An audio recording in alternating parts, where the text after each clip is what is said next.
começar.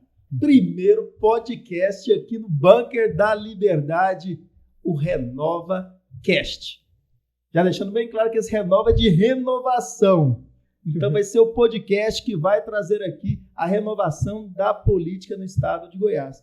E falando em renovação, nada melhor do que trazer duas pessoas que são realmente jovens. Renovação aí de verdade mesmo. Hoje, quem está aqui no Bunker da Liberdade é o Arthur Soter e o Caetano. Os dois fazem parte da UJL, União, Juventude e Liberdade, que difere um pouco desses, né, faz oposição a esses UJS, UJC, que é a União da Juventude Comunista ou Socialista. Vocês não quiseram colocar União da Juventude Liberal. Preferiu União da Juventude e Liberdade, não é isso? Isso. Então, eu queria, inicialmente, que vocês se apresentassem. Primeiro, Arthur, se apresente aqui o pessoal do Renova Cast. Bom dia, Alano. Bom dia a todos que estão assistindo. Já foi apresentado, meu nome é Arthur Soter, eu sou diretor de comunicação da UJL de Goiás. E também, além disso, eu participo da Juventude Goiana e de alguns outros projetos mais focados em debate competitivo.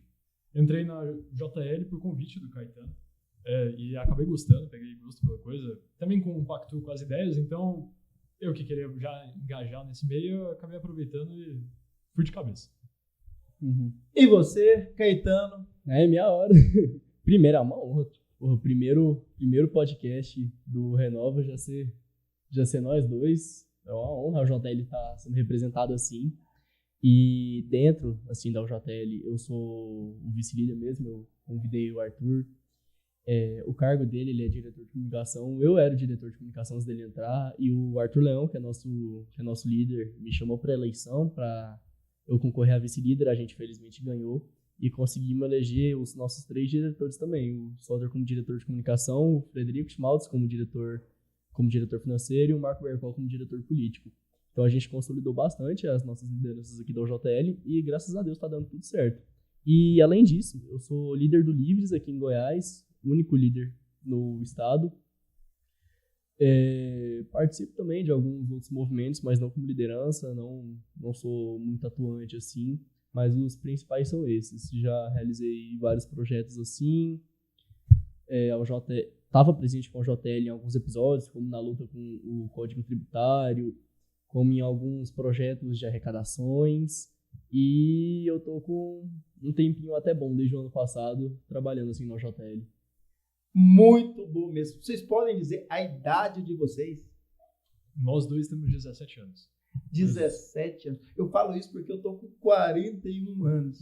E com 17 anos, eu não sabia nada o que era liberalismo, o que existia isso. A única coisa que a gente sabia era o que é socialismo e comunismo e o capitalismo. Fora isso, nada. E eram aqueles conteúdos básicos de escola, de ensino fundamental, que a gente sabe que são muito tendenciosos, inclusive nos livros da historiografia tradicional e fechada.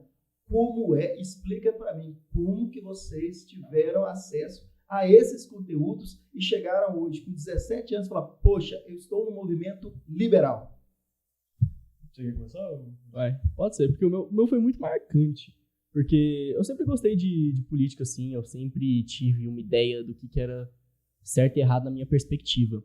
Desde 2016, assim, eu comecei a acompanhar mais por causa dos episódios do impeachment. E minha família também é muito marcada pelo antipetismo. Então eu já começava a saber, assim, mais ou menos o que acontecia, mas ainda era um conhecimento muito raso. Isso, mas no impeachment foi em 2016. Isso. Você tinha?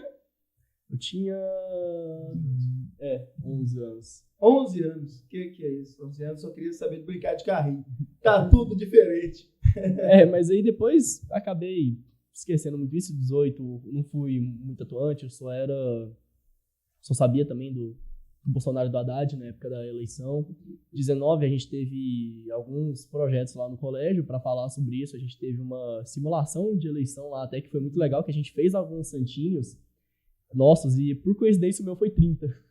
Eu fiz o meu sendo... Já tinha o coração 30. Do Partido Novo. Já tinha, já era conquistado assim.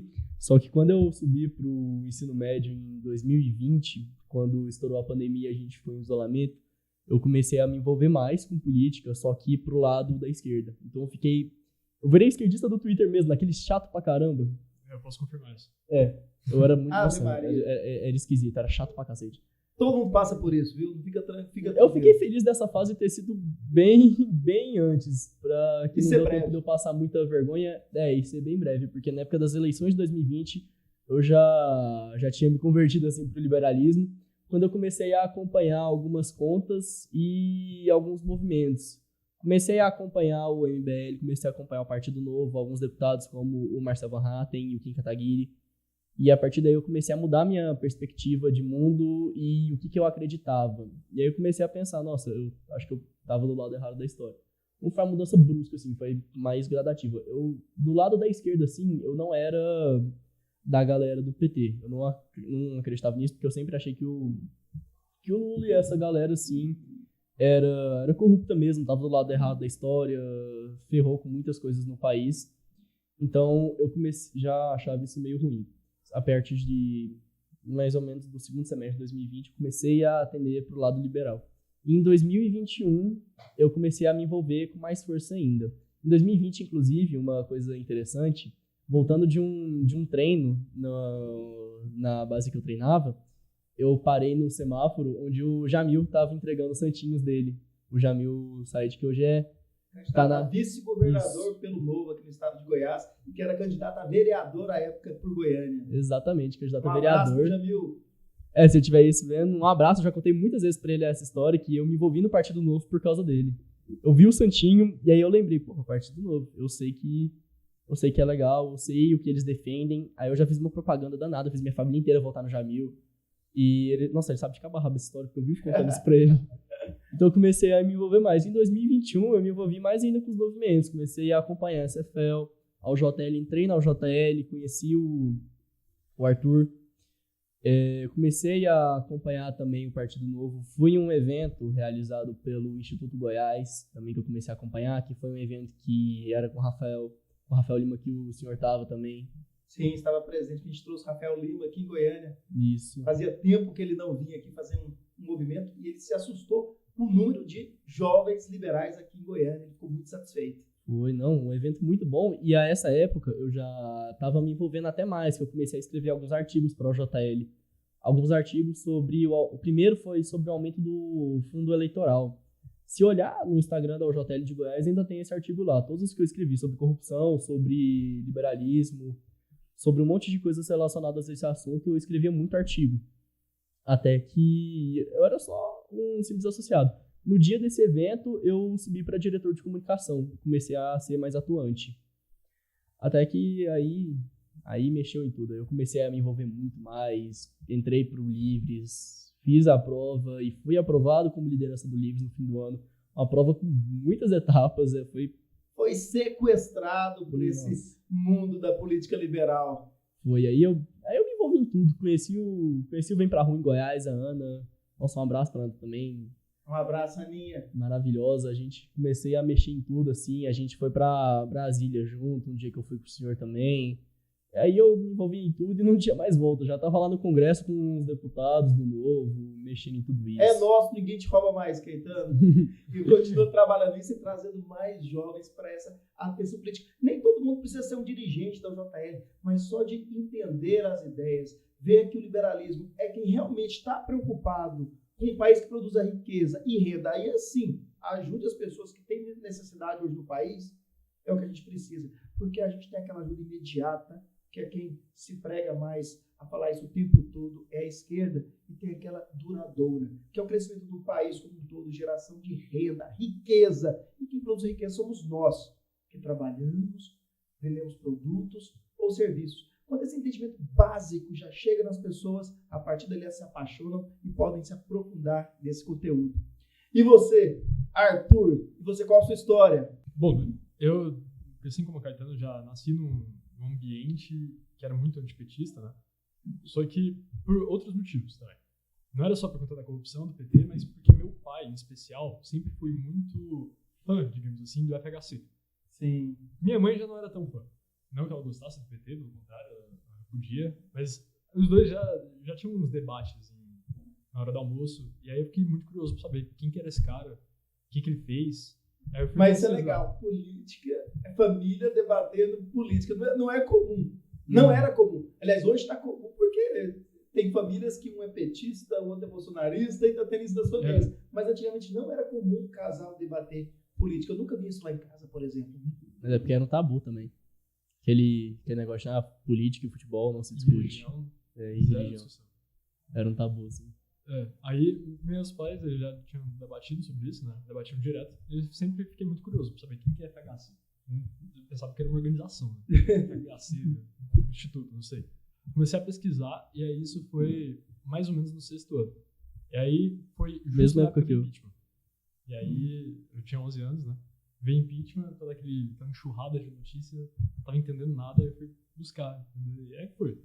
Graças a Deus eu não passei por uma fase esquerdista, que nem o Caetano, mas foi quase o contrário, assim, eu flertei muito, eu sou liberal hoje em dia, eu flertei muito sério com anarcocapitalismo, esse tipo de negócio, esse tipo de Já ideologia. flertou com outras... Eu sempre me mantive liberal, só que por um período da minha vida, né, eu Queria já fui negar muito o mais. Estado 100%. É. Manda essa porra desse Estado pra puta que pariu mesmo. Exato. E a gente se resolve aqui. É isso mesmo. Eu já cheguei quase nesse nível, sabe? Inclusive, eu conheci o Frederico brincando com isso. O Frederico, que é o nosso diretor de comunicação, eu encontrei ele Diretor financeiro. Você que é o diretor de comunicação. Confundindo. O financeiro, eu encontrei ele na outra escola, que a gente estudava na mesma escola, na 2-3. Aí eu tava conversando com um amigo desafiou. Duvido você chegar nesse cara aí e falar de anarcocapitalismo. E aí foi assim que eu conheci o Frederico. Aí eu cheguei e foi. Excelente. Aí, Sabe que esse que você falou de eu não tive uma fase esquerdista? Teve um evento em 2018, eu já era candidato a deputado federal, e fui fazer um debate na UFG, promovido. Estava lá algumas figuras da esquerda, como o deputado Rubens Ottoni, estava o Pantaleão, que vai candidatar novamente ao governo do estado de Goiás pelo UP, Unidade Popular. E aí, no final do debate, eu terminei falando uma frase que é atribuída a vários autores, mas que basicamente diz que quem não foi socialista na juventude não tem coração. Quem após a maturidade se mantém socialista é porque não tem cérebro. Quando eu falei isso, eu achei que eu ia apanhar. No café ia apanhar junto, que tá ali no computador, que estava lá filmando. E todos nós caíram na pancada. Eu tive que ficar lá caladinho e se sair pela lateral para realmente não ter briga. Mas realmente ele ficou bastante chateado com a frase dita lá no debate da UFG. Mas é porque é verdade, né? Mas tem um fundo de verdade, não tem? Não tem um fundo, é a verdade pura. O socialismo, o comunismo é uma coisa muito romantizada, é uma utopia total. Como se, primeiro que não dá certo. Todos os exemplos que a gente teve de socialismo aplicado em algum governo deu errado. União Soviética, Cuba, Venezuela, China, tudo isso resultou num grande massacre, fome e desgraça total para o país inteiro. Então é uma coisa que nitidamente não dá certo. Independente da cultura, né? Mesmo em países da Europa Oriental, de pessoas bem instruídas, que tem uma tradição grande já de um povo mais culturalmente forte, quando foi colocado lá o socialismo, a pobreza dominou. E você vê que o leste europeu, depois da derrocada do Muro de Berlim, e que eles voltaram a ser pró-ocidente, como as economias desses países do leste europeu cresceram novamente. Sim. É claro, alguns são uma potência, como a Estônia, Letônia, Lituânia, mas Romênia é um exemplo, né? Do ponto de vista geral, são fracos até hoje. São mais fracos que os... Porque se você pegar em comparação assim... Sim, mas porque eles vieram depois. Sim, mas o que eles eram antes, como cresceu o PIB per capita desses países é impressionante. Então a gente vê que realmente atrasou esses países o fato de ficarem durante toda a Guerra Fria do lado do Oriente, do lado socialista, comunista, mas que depois que caiu, que eles voltaram a se vincular para o Ocidente, a economia rapidamente se reestruturou e cresceu muito rapidamente. Uma coisa que eu tenho dúvida, me fala, como está o jovem hoje? Dividido em 2 blocos. O jovem secundarista e o jovem que está entrando nas faculdades em termos de questão política. A maioria é alheio à questão política, não quer saber de nada disso, quer fazer minha faculdade e trabalhar. A maioria é socialista, está tendo conservador, reacionário, bolsonarista, ou está tendo mais liberal? Como vocês estão vendo dentro do ambiente secundarista e nas faculdades? Então, dentro do ambiente secundarista, dá para perceber que a maioria é alheia. A maioria. Aquela minoria que não é alheia, dentro dessa minoria, a maioria está engajando em política para tirar o Bolsonaro mesmo. Então, acaba que quando você vem e fala de livre mercado ou qualquer coisa que não seja liberalismo, qualquer coisa que não seja necessariamente relacionada aos dois candidatos, né, o Bolsonaro ou o Lula, parece que há um desinteresse, sabe, inicial. Ou porque você não está apoiando diretamente o candidato e aí eles não querem ver o que você quer falar, o que você quer mostrar, ou porque eles realmente não se interessam, sabe? Então, acaba que é meio complicada a situação, mas a gente vai... Não sentiram ainda o quanto isso vai ser responsável pelo futuro que ele vai ter, de oportunidades, logo ali na frente, que não vai demorar muito não. Você que está aí no segundo grau, está na faculdade, passa voando. Daqui pouco tempo, você piscou, você está precisando de trabalho, riqueza, pensando em construir sua família, e as condições que o país te proporciona é o que vai definir toda a qualidade de vida que você vai proporcionar para sua família pro resto da vida. Sim. Né? E você, Caetano, como você está vendo isso? Sobre isso, eu acho que o meu ambiente de estudo é um pouco diferente assim do software, que a gente é de colégio diferente. O meu colégio já é tradicionalmente mais virado para humanos, assim. E o software está em qual colégio? Ele é do Arena. Arena. Eu sou do Colégio Visão. Sim. O que deu aquelas polêmicas lá com o professor? Do professor foi mandado embora. Voltou? Não voltou. Que é isso? Arrumou emprego no colégio? Ele tá no Sims. Já era do Sims também. Mas, então, sobre isso, eu ouço... Sempre, todo mundo lá sabe que eu mexo com política, que eu sou muito envolvido nisso. Então, a coisa que eu mais ouço é... Não, Caetano, Lula ou Bolsonaro? Puta merda. Porra de Lula ou Bolsonaro? Não quero saber desses dois. Se chegar no segundo turno entre os dois, eu vou votar Lula. Não quero saber de Lula ou Bolsonaro. Pergunta dos outros tantos candidatos que tem. Aí eles perguntam, não, quem que você vai votar? Eu, não, Felipe Dávila. Eles, quem que é esse? Eles tem uns que até riem da minha cara quando eu falo dele. O máximo que tem lá, que é fora da polarização, ele fala que vai votar na Simone Tebet. Mas, porra, eu já acho um grande avanço ele fugir dessa polarização. Mas grande parte realmente é virado para isso. E grande parte do que é virado para polarização é virado para a parte lulista mesmo. E muitos também não sabem muito do que estão falando. Igual o Sonder falou, se você falar de livre mercado, se você falar sobre concorrências, se você falar sobre diminuição de impostos, tem uns que não gostam nem de falar de diminuição de impostos, que eles me zoam falando, tipo, não, quando o imposto começar a ser seu salário, você não vai querer que diminua. É porque não tá sentindo agora. É. Eu acho que todo pai tinha que fazer esse exercício. Dar a mesada pro filho e quando entregar a mesada já tira 40% da mesada, mas isso aqui é imposto. Já tira lá uma boa parte, tira metade da mesada. Para sentir realmente a importância dessa luta. Uma coisa que você falou foi da pessoa escolher a Simone Tebet. Eu vou aproveitar um gancho e perguntar para as pessoas.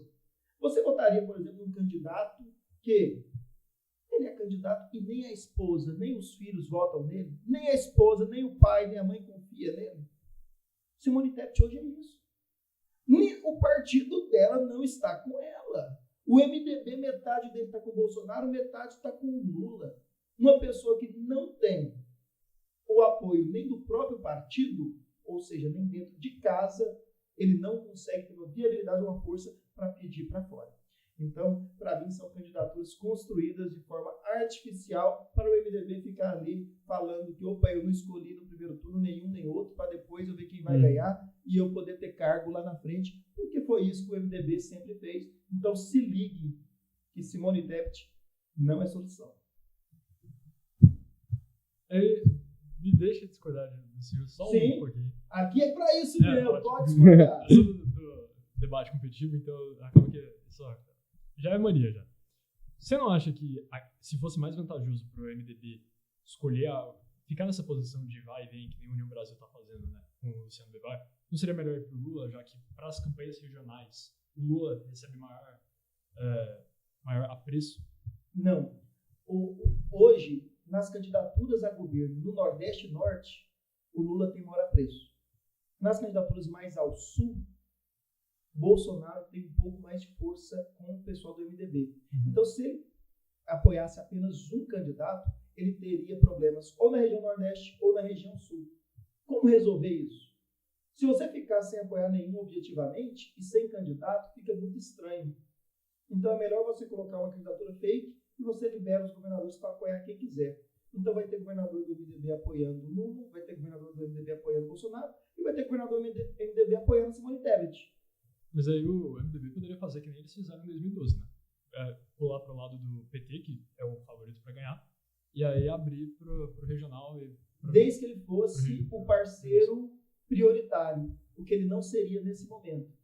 Por exemplo, a eleição do MDB com Henrique Meirelles em 2018, você acha que foi real? Não foi real. Ninguém do MDB deu apoio para Henrique Meirelles, deixou ele seguir carreira solo, falou, vai brincar de ser candidato. Mas realmente não teve uma interação política do MDB nos estados, nas cidades, para realmente falar, poxa, estou batendo no peito, esse é meu candidato. Estou vendo da mesma forma agora. Eu não vejo nos estados, nas prefeituras, ninguém batendo no peito, que Simone Tebet é candidata deles. Então, para mim, é uma candidatura mais para, vou vender meu apoio no segundo turno, tendo certeza quem que vai ganhar essa eleição e não corro risco dentro desse mercado. Eu já vou certeiro, vou no tiro certeiro. É pelo menos a minha impressão. E o PSD é o partido que segue o MDB nisso em tudo. Tá aprendendo direitinho, vai seguindo na mesma linha. Eu ia falar do PSD agora também. Que o PSD tá fazendo a mesma coisa que o MDB, que tá liberando pra fazer isso. Eles tinham até puxado o Rodrigo Pacheco pra ser candidato a presidente pra fazer isso. Eles queriam fazer isso também, essa candidatura fake. Azul, Só que o Pacheco não tô nem aí pra nada. Aí continua nessa. E outro cara que também não tá tendo muito partido dentro de casa é o Ciro Gomes. Ele conseguiu ser desbancado pelo Lula no Ceará, que é a casa dele. Ele, nas outras eleições, ele ganhou no Ceará. Ele foi o candidato mais votado lá e nos outros 26 estados ele perdeu. Mas hoje até no Ceará, algumas lideranças lá acabaram puxando pro Lula também. E grande parte do PDT também quer que tire a candidatura do Ciro Gomes para apoiar o Lula. Então ele é outro que não tá tendo apoio nem dentro de casa também. Agora, dinheiro é o que conta, né? O que está acontecendo nessa eleição é que a maioria dos partidos, mesmo com esse fundo eleitoral de quase 5 bilhões, né, 4,9 bi, mesmo assim os partidos estão economizando, não querendo gastar com candidatos majoritários para colocar dinheiro no deputado federal, porque são os deputados federais que determinam a cláusula de barreira, ou seja, a permanência da existência dos partidos. Então o PDT está nessa. Ele está com medo da candidatura do Ciro não virar, gastar recursos do fundo eleitoral com o Ciro, que realmente exige um grande valor desse fundo eleitoral, e gastar menos dos deputados federais, não fazer uma bancada forte do PDT, e o PDT correr o risco de sumir juntamente com outros partidos de esquerda que sumirão nessa eleição de 2022. Isso. Para ter um exemplo disso, até regionalmente, olhando para Goiás, em relação a isso de não sumir e não gastar dinheiro com eleição majoritária, o PSDB nacional está fazendo isso aqui em Goiás com o Marconi.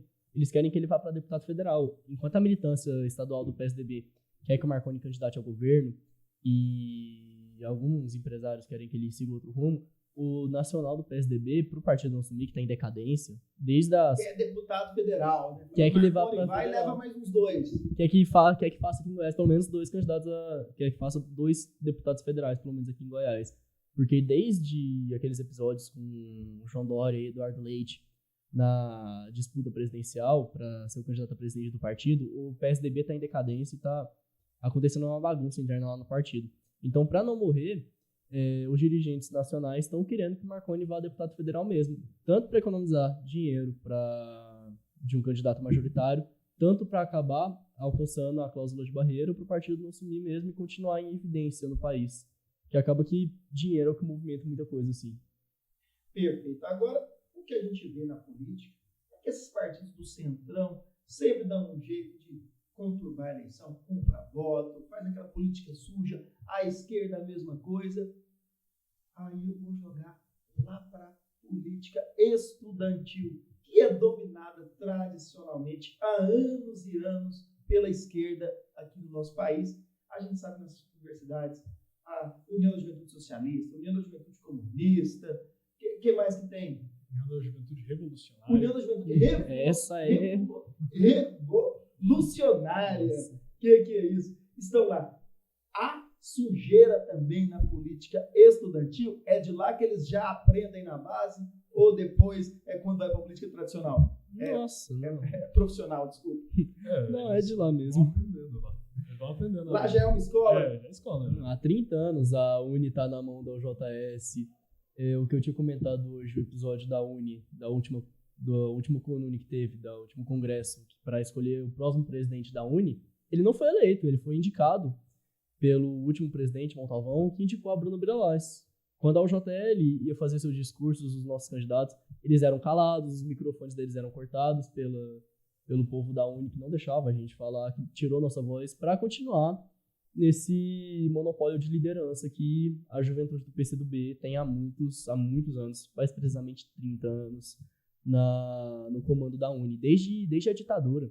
Desde o episódio que aconteceu na ditadura, que o prédio da Uni foi destruído, que falam acidentalmente, mas todo mundo sabe o que aconteceu, e dos governos petistas a Uni recebeu dinheiro para reconstruir o prédio, e até hoje não está pronto, ninguém sabe o que aconteceu com esse dinheiro. Recebeu milhões, que já era o que estava no projeto para ficar pronto esse prédio, até hoje, e hoje o dinheiro sumiu, ninguém sabe mais onde está, e há 30 anos o partido continua no comando da Uni. Se ficar pronta a obra, como é que vai continuar recebendo dinheiro? Não pode acabar. Não dá.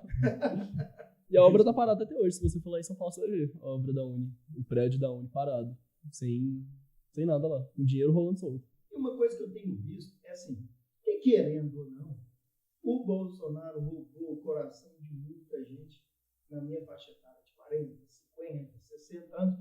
O Facebook é um território que as pessoas gostam bastante do presidente, é por isso que ele tem essa popularidade. Mas entre os jovens, ali entre 16 e 22 anos, me parece que o Bolsonaro não conseguiu uma boa entrada nesse público. É verdade isso ou só uma impressão minha? 100% verdade. 100% verdade. Acho que por conta do discurso dele ser mais virado para o conservadorismo, e a juventude hoje em dia, né, falando como uma modo geral, não só, assim, a juventude como um todo, sabe? É mais voltada pro progressismo, liberalismo, ideias que são opostas ao conservadorismo, sabe? Ao conservadorismo tradicional, acaba que a adesão não foi muito grande. Então, por isso que você tem muita gente jovem que pensa em política, mas só no âmbito nacional entre Lula e Bolsonaro. E aí vai pro lado do Lula, porque é a única opção, a única alternativa sem ser o Bolsonaro, sabe? Hoje em dia, um dos grandes fatores de politização do jovem é justamente a eleição nacional. Então, é só isso que eles ficam pensando, é só em Bolsonaro ou Lula, e aí eles vão pro lado do Lula. Então, e aí, um dia eles vão ficar sabendo da maneira mais difícil, que na verdade não adianta só o executivo. O executivo sozinho não tem todo esse poder. E a gente precisa de ter deputados, precisa de senadores que pautem o que o país necessita. Com independência em relação ao executivo, fazendo realmente as funções de um parlamentar, que é revogar e fazer leis, que é fiscalizar o executivo de forma eficiente. Mas hoje a gente vive numa situação onde que o deputado tem dificuldade de fiscalizar o executivo, porque ao mesmo momento que ele tem que fiscalizar, ele está pedindo recursos ao executivo. E nada mais interessante dar de exemplo do que as emendas do relator ou emendas secretas. Quando você dá uma emenda secreta para um deputado, é quase um cala-boca. Fala, opa, você quer continuar recebendo? Então fiscaliza direitinho. Fiscalizar direitinho é falar amém para tudo que a gente falar para ti. E assim, nossos deputados ficam realmente reféns do executivo, sem nenhuma liberdade de atuação. Vocês veem desse jeito? Como vocês têm algum comentário a respeito? Isso é muito fácil de perceber também, esse cala-boca que você falou, em olhar as votações também. Porque todas as votações do Congresso, a maioria, na verdade, são abertas. Tem algumas das votações nominais que não aparece o nome de quem votou, mas a maioria tem como você ter o controle de quais deputados federais votaram a favor de quais projetos. Se você acompanhar isso em relação aos deputados federais de Goiás, todos os 17 deputados, todos eles têm as mesmas votações. Na última... Ou seja, aqui em Goiás, juntar todos os deputados e colocar o que votou, sem falar o nome, É possível achar quem é de direita, quem é de esquerda, quem é de centro, ou identificar quem seja? Nada. Difícil, não é? Não. Vamos votar tudo igual. Aqui você vê o Major Vitor Hugo votando junto com o Rubens Ottoni. Você vê eles tudo votando na mesma coisa. Você vê eles de mão dada quase. Você vê um deputado do PSDB votando junto com um deputado do PT também. Você vê coisas desse nível. É interessante, né? Você vê que na teoria, na fala, no discurso, oposição total, Rubens Ottoni e Major Vitor Hugo. Em votações, e muitas vezes muito semelhantes nas votações. Então, na verdade, está se criando como se fosse um outro teatro das tesouras, como se fosse uma grande oposição um ao outro, mas o PT hoje e o bolsonarismo estão fortalecendo um ao outro até para evitar qualquer outra candidatura e se destacarem como os únicos com chances reais de serem eleitos. E estão fazendo isso com sucesso, porque hoje, na mente popular das pessoas, são os únicos que têm chances de ganhar a eleição. Isso é fruto de uma campanha de marketing bem feita, bem estruturada para chegar nesse ponto. As pessoas às vezes não pensam como isso aconteceu, acham que é natural. Mas duvide, nada é natural na política. Tudo é construído de maneira racional e através de marketing político. Dá pra perceber isso também quando você é só sair na rua e perguntando. É sempre bom o Bolsonaro ou Lula. Ninguém pensa, como o senhor disse, Simone Tebet, o Dávila, o Bivar, ninguém pensa nesses outros candidatos. Ninguém lembra que o Bivar tá candidatando. Máximo o Pablo Marçal, porque ele é coach, né? Ele virou meio que piada. E ninguém E o Ciro Gomes, às vezes. E às vezes o Ciro Gomes. Eu quero que o Marçal me explica aqui numa live o que é governalismo. Porque essa é boa mesmo. Nos livros, eu achei socialismo, teorias sociais-democratas, de liberalismo, de anarcapitalismo, de libertarianismo, mas eu não vi nenhuma teoria política do governalismo. Está só na sua cabeça, Marçal? Ou realmente existe algo escrito para que a gente possa cobrar de você caso você não cumpra o que está falando? Porque acreditar no governalismo, para mim, não sei para vocês, é dar um cheque em branco. Porque tudo que ele fazer, ele vai falar em nome de um governalismo que não existe na teoria. Então, tudo ele estaria justificado a fazer, porque só ele conhece. Para quem não entendeu essa, o Pablo Marçal tinha falado sobre não vou nem praticar o capitalismo, nem o socialismo, eu vou juntar o melhor dos dois, que se chama o governismo. Governismo, não é nem governalismo. Não, é governismo. Não lembro se é governismo ou governalismo, mas ele falou que é juntar o melhor do socialismo e o melhor do capitalismo, não usar nenhum dos dois e fundir os dois e usar e criar uma nova teoria. Não, pelo amor de Deus, se ele criar uma nova teoria, essa merda der certo, eu vou dar um prêmio Nobel pra esse cara, porque ele. Mas ele cria primeiro, divulga, depois candidata, né? Não. Seria mais sensato. Porque aí ele fica famoso pela teoria nova que ele criou, que claramente é muita viagem da cabeça dele, que é igual você falou, um cheque em branco. Ele vai fazer alguma coisa muito, muito errada, muito nada a ver, e vai falar que é em nome do governismo mesmo, porque não vai ter as críticas que teriam caso ele praticasse alguma medida capitalista assim, que ele implementasse um livre mercado, uma privatização, alguma coisa, e não teria nada do socialismo, caso ele estatizasse alguma coisa, porque ele ia falar que é o melhor dos dois que ele está usando. Então ninguém vai saber como criticar e nada. Né? Tudo que ele fizer é isso. Eu brinco que o candidato Marçal é aquele. Marçal, você é de direita ou de esquerda? Eu não sou de direita nem de esquerda. Muito pelo contrário. É o que significa o Pablo Marçal hoje. Mas eu vejo com bons olhos ter pelo menos mais candidatos na disputa, com outros argumentos. Já gera o debate. Pior seria se tivéssemos só Lula e Bolsonaro, aí que a gente estaria ferrado, inclusive, nas discussões e no engrandecimento da discussão política aqui no nosso país. Já foram quantos minutos aí, Café? 30 minutos. Então dá tempo ainda de algumas perguntas. No movimento estudantil. Cadê as mulheres, Caetano? Cadê as mulheres, Arthur? Vocês me falaram só o nome de homem aqui no UJL. As mulheres não se interessam pela política? Se interessam. Inclusive, minha antecessora, a vice-líder do UJL antes de eu entrar, ela era uma mulher. Ela que me colocou nisso, só que ela teve alguns problemas lá, que ela não podia se envolver muito com política na empresa dela, ela teve que sair. Mas a gente tem, inclusive, muitas lideranças femininas. A Letícia, em âmbito nacional, que agora está como dirigente da UJL. Letícia Perfeito também, que é muito boa, ela produz muito conteúdo bom. A gente tem uma dirigente da UJL em Minas Gerais também, que é uma mulher. Sara Marques. Sara Marques. A gente tem muitas lideranças femininas aqui. Não é da UJL, mas tem em São Paulo também a Jéssica Peixoto, que é muito boa. Isso. Então faça um convite aí para a mulherada que está aí no ensino médio, na universidade. Conheçam o JL, participem da política. A gente pode absorver a política, pode absorver as mulheres, sem necessidade de cota, sem necessidade de qualquer lei específica, simplesmente tornando o ambiente da política um ambiente propício para as mulheres. Eu tenho certeza que se a gente tornar o ambiente da política mais leve, mais sincero, mais transparente, porque é isso que as mulheres buscam mais do que nós homens, a gente tem que ser sinceros, elas vão participar mais da política. Então aí faz um convite para as mulheres, Caetano.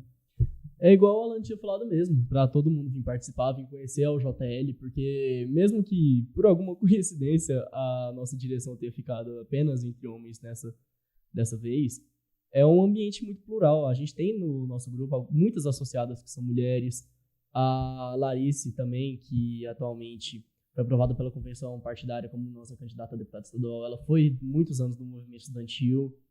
Teve uma liderança Larice, importante. gente, candidata a deputada estadual que veio dos movimentos liberais, está aí representando a mulher na política com muita firmeza, com muita coragem. Um abraço, Larice. Seja bem-vinda à política e traga mais mulheres contigo. Seja um exemplo. Isso. E se envolvam também, porque a gente está super de braços abertos. A gente sabe que ninguém aqui quer ser cota, ninguém quer ser laranja de partido, ninguém quer ser utilizado só para cumprir uma lei. Aqui vão ter espaço. A gente não vai usar vocês apenas como discurso, como a esquerda usa. Aqui vão ter o espaço, vão ter esse amplo debate que a gente tem e vão ter o respeito que todo mundo merece. Excelente. E para muitas mulheres também que não estejam confortáveis ou já não têm a possibilidade de entrar na UJL, ou na SF. Tem o SFL e também tem uma outra instituição, outro movimento que é muito bom, que é o Lula, que é liberalismo justamente feito por mulheres para mulheres. Então, é uma organização fenomenal que luta justamente por esse espaço. Como o senhor mesmo falou e já percebeu, né? não tem muita mulher nos movimentos, ainda mais no movimento político, que por mil motivos sociais, né, acaba não sendo mais favorável para a entrada de mulheres. Tem movimentos que buscam conquistar esse espaço. Então, o Lola, além de ser ótimo para conhecer pessoas muito boas, para debater ideias não só sobre o liberalismo tradicional, mas também social e outras vertentes, também é muito bom para juntar muitas mulheres para lutarem mais por esse espaço, sabe? Então, existem 1001 movimentos que quem quiser se identificar e quem puder participar é 100% corajoso. Lula, vou procurar saber sobre o Lula e estimular as mulheres aqui em Goiás, que é um movimento forte aqui também. Eu queria saber mais uma coisa de vocês. Na minha época de estudante, eu não era tão politizado assim, não. Eu perdi 2 eleições no centro acadêmico e nem como presidente. Uma foi como vice, outra foi em outro cargo. E já larguei de mão isso. Mas, à época, o centro acadêmico era dominado, o centro acadêmico de medicina da UFG, por grupos que eram vinculados a partidos políticos. Na época, ao PT e ao MDB. Então, na época, eram vinculados ao PT Jovem e ao MDB Jovem. Para mim, o JL não está à mercê de nenhum partido, ou seja, não tem influência ou vínculo com nenhum partido de forma direta. Mas e os outros movimentos dentro das universidades? Eles têm vinculação partidária? Recebem esse apoio profissional dos partidos políticos? Recebem. Inclusive, como eu falei também no episódio da construção do prédio, grande parte do pessoal que é da UJS é da juventude do PCdoB. E esse pessoal recebeu dinheiro do PT também, que à época caminhava junto. Eles receberam esse dinheiro, que ninguém sabe onde ficou, para virarem realmente estudantes profissionais, igual tinha sido comentado agora há pouco. Então existem os estudantes profissionais, Caetano. Então, em 8, 10 anos na faculdade, Existe. não se formam nunca. Não. Catarina Vitral, liderança estudantil de esquerda, PCdoB, já candidatou à Prefeitura de Santos também. É uma estudante profissional, se formou há poucos meses agora na PUC São Paulo em Economia, estudando 10 anos lá. Parabéns ao Kim Kataguiri, vocês viram? Ele estava falando de que ele propôs um projeto de lei para cobrar mensalidade em universidades federais dessa galera que não se forma nunca. Porque eles estão lá com os nossos impostos, gente. Estão tirando a vaga de outra pessoa que poderia estar entrando na universidade usando o dinheiro que nós pagamos impostos em qualquer produto que a gente compra. Então, parabéns, Kim. Esse projeto de lei tem que ir para frente. Quer ficar 10 anos na faculdade? Que fique, mas pague. Porque nós, consumidores, pagadores de impostos, não temos que pagar a sua folga, não, estudante profissional. O da Catarina Vitral não é muito bom exemplo, porque ela já estava numa universidade privada. Enquanto ela prega a estatização de tudo, ela estava estudando numa instituição privada. Pelo menos estava pagando, né? Pelo menos estava pagando, não estava mamando no nosso dinheiro. Mas esse projeto é realmente um exemplo bom, porque muita gente não entendeu nada dele. Porque saiu nesses Instagrams de fofoca tudo, que um deputado estava propondo cobrar mensalidade nas universidades federais. Aí todo mundo já ficou, nossa, por que vai fazer isso? Os estudantes pobres não vão ter, isso vai elitizar as universidades. Mas ninguém entendeu que era quem pode pagar que vai pagar.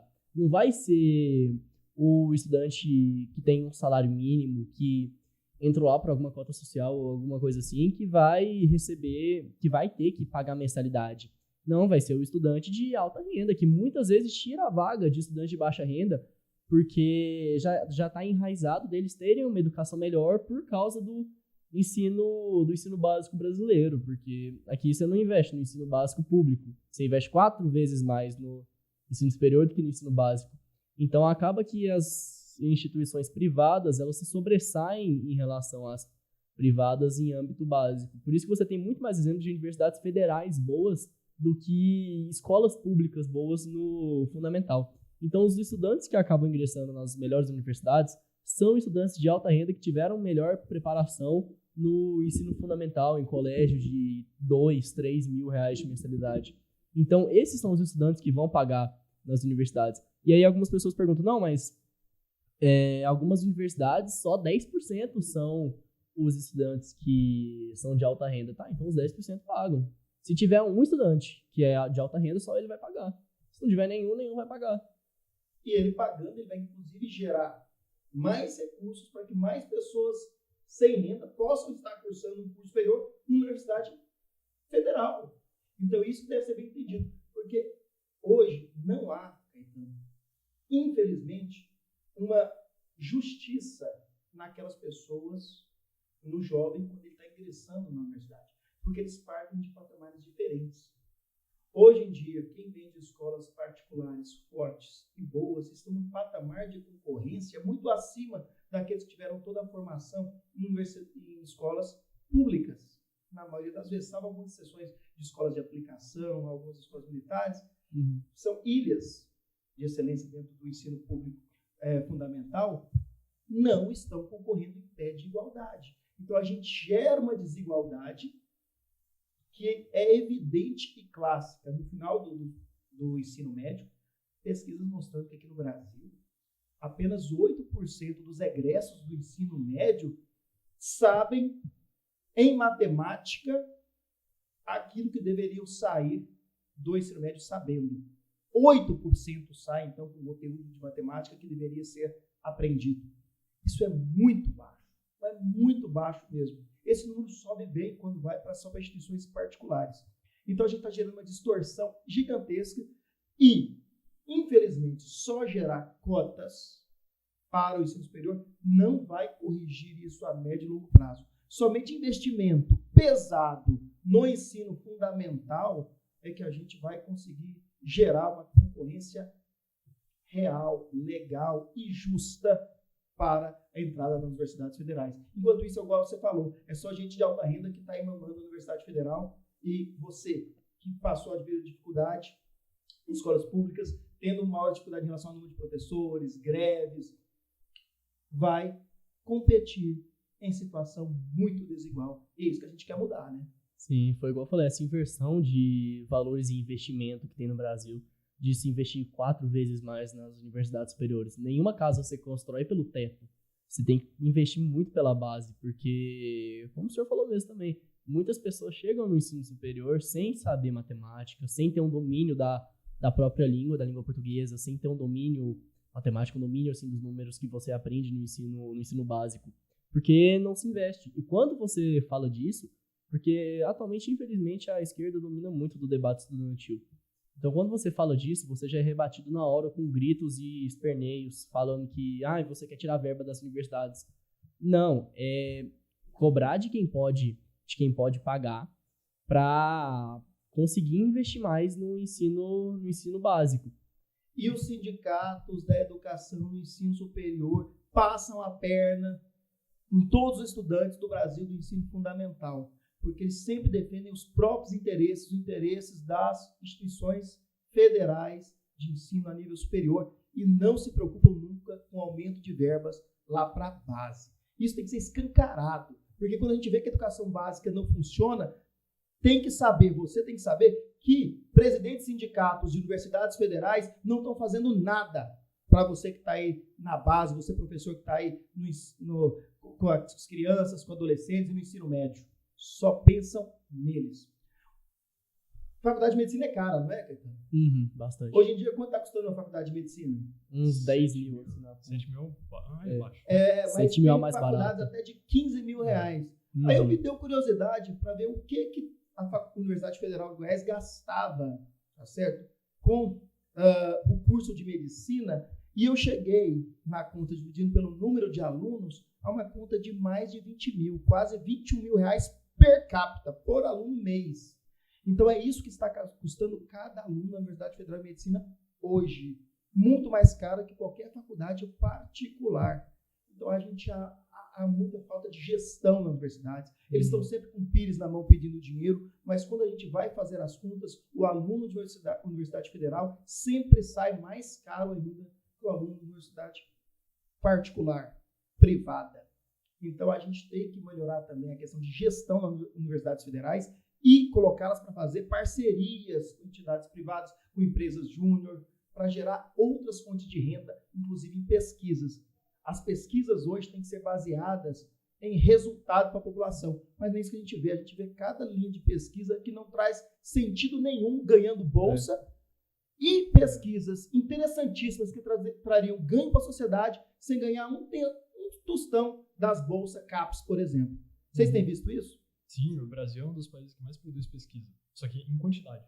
E impacto mesmo é muito baixo. O impacto das pesquisas promovidas em universidades públicas no Brasil é quase que negligenciável.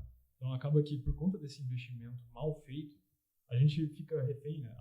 A gente, como país, fica dependendo de tecnologias de outros países que têm pesquisa mais eficiente.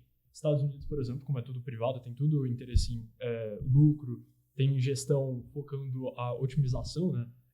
Produzir mais por gastar menos, acaba que eles produzem muito mais tecnologia, acabam que eles produzem muito mais inovação e nós ficamos comprando deles, quando a gente poderia produzir aqui. Esse discurso acaba parecendo meio desenvolvimentista, né, de Ciro Gomes, mas não, é só o básico, é só você olhar por eficiência. O deles é eficiente, o nosso não é. A gente deveria nos esperar deles. Com certeza. Infelizmente, nosso tempo está chegando ao fim. A gente foi conversando um papo muito bom.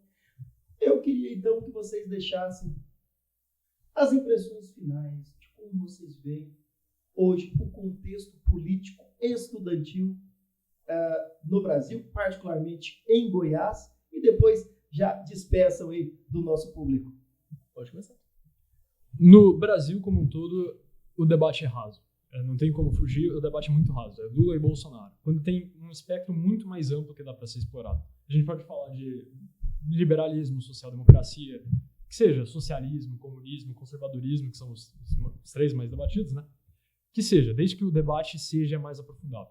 Então, existem vários meios para aprofundar esse debate, seja debatendo esporadicamente, pesquisando mais, o debate competitivo, mil meios para melhorar essa qualidade de discussão, mas acaba que atualmente é raso, não tem como fugir. E aqui em Goiás é raso também, é simples e o movimento estudantil como um todo não é muito forte.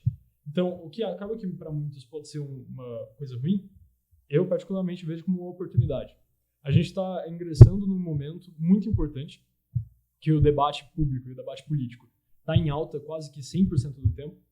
a juventude está começando a engajar, mesmo que seja por conta da polarização, está começando a engajar, e seria a hora perfeita para que pessoas começassem a pesquisar, né, os jovens começassem a pesquisar mais sobre política, se politizar melhor, não mais, mas melhor, com mais profundidade, e entrasse para movimentos estudantis. Seja aquele que você mais se identifica, em especial o JL, que é o nosso, né? E, assim, tentar buscar mais representatividade e um Brasil melhor, né? Mais ideológico, menos fisiológico, e buscar alguma coisa, alguma pauta que você se apaixone para lutar por ela junto conosco. Você, Caetano? Enfim, em relação a isso tudo que eu estava pensando, aqui no Brasil o debate ainda é muito raso em relação a isso. Mesmo quando você se aprofunda mais para olhar em relação a debates econômicos, a debates políticos mesmo, um professor meu já falou isso. Lá fora, o debate é relacionado à economia, por exemplo, keynesianismo e escola austríaca, ciclos econômicos do Hayek. Aqui a gente ainda está muito preso no passado. Parece que aqui o muro de Berlim ainda não caiu. A gente ainda está discutindo socialismo e capitalismo, enquanto você devia estar discutindo outras coisas. Discutindo aprofundamento no livre mercado, aprofundamento em economia de um jeito mais amplo e mais inteligente no debate. Em relação ao que o Soter falou, de que estão começando a se engajar mais, eu vejo isso com muito bons olhos também, mesmo que estejam se engajando na polarização, porque, igual eu falei, eu passei pela minha fase esquerdista. Mesmo que essas pessoas se estejam engajando com isso, elas vão passar pela fase delas e quando começarem a olhar mais, vão ver, putz, eu estava errado. Vão conhecer alguns movimentos, espero que a UJL também, e vão ver e vão começar a se converter para o lado da luz do debate. Então, eu vejo com bons olhos isso, mesmo que em Goiás o movimento estudantil ainda seja um pouco apagado, assim, não seja tão forte igual em São Paulo, por exemplo. Em São Paulo o debate lá é muito forte, a Unicamp todo dia está cheia de candidatos ou políticos para debater, a USP também. Mas aqui está crescendo, eu fico muito feliz com isso, que daqui a um tempo a gente consiga trazer essas pessoas que estão se envolvendo mais com política para aprender sobre liberdade, para aprender sobre liberalismo e cada vez a gente evolua mais o debate no Brasil e possa ultrapassar tudo isso que a gente ainda está preso no passado e possa cada vez mais evoluir investindo na juventude e num debate mais inteligente. E para fechar, eu quero convidar todo mundo a conhecer a UJL, a União Juventude e Liberdade, tanto a conta nacional quanto a conta estadual. Vocês vão adorar, vocês vão se surpreender, é um conteúdo bom, um conteúdo leve, vai ser uma coisa boa de trazer, de compartilhar e vai ajudar também o movimento a crescer. Igual o Soter falou, Lola, nossa, eu tinha esquecido, infelizmente, de falar na hora que eu estava falando sobre a participação feminina na política estudantil, falar do Lola. O Lola já me ajudou em alguns projetos que eu fiz, como uma arrecadação de absorvente. Quando eu estava em Brasília para falar com o Vinícius Poit, o deputado federal, sobre isso, o Lola estava lá também para falar com ele. A gente se ajudou, é um movimento muito bom. Então, a UJL hoje tem a ala das mulheres, a UJL Elas, que é uma coisa muito boa de se envolver. Então, eu convido todos vocês a conhecer a UJL, a conhecer todas as alas da UJL e o movimento estudantil liberal por um todo, e se envolver cada vez mais com isso para a gente evoluir o debate político no Brasil. Muito bom escutar vocês, aprender com dois jovens. Eu confesso que eu fico com uma inveja grande, porque na idade de vocês eu era totalmente alienado, alheio a todas as coisas que estavam acontecendo ao meu redor. Eu tardiamente tive que buscar ir atrás de conhecimento para entender, inclusive, todo esse contexto político que sucedeu, que passou e eu não vi. Então, é muito bom vocês trazerem esse assunto político para o ensino médio, para as universidades, para que a gente mostre, à luz do conhecimento, soluções. E soluções, ninguém tem a solução pronta. São soluções para serem debatidas, discutidas, porque aí sim a gente vai aprimorá-las e a gente achar realmente um caminho que seja o ideal. Outra coisa, eu convido você que está nos assistindo, quer saber mais também um pouco de liberalismo? Procura no Instituto Liberal, no Instituto Mises. Quer saber mais de conservadorismo? Vá atrás do Bruno Garchagen, por exemplo, e você vai ver a teoria realmente mais seca, mais inteligente a respeito do assunto. E se você gostou desse podcast, aproveita, curte aí o nosso canal, divulga, compartilhe e continue nos seguindo aí no canal. Obrigado a todos. Até o próximo podcast RenovaCast.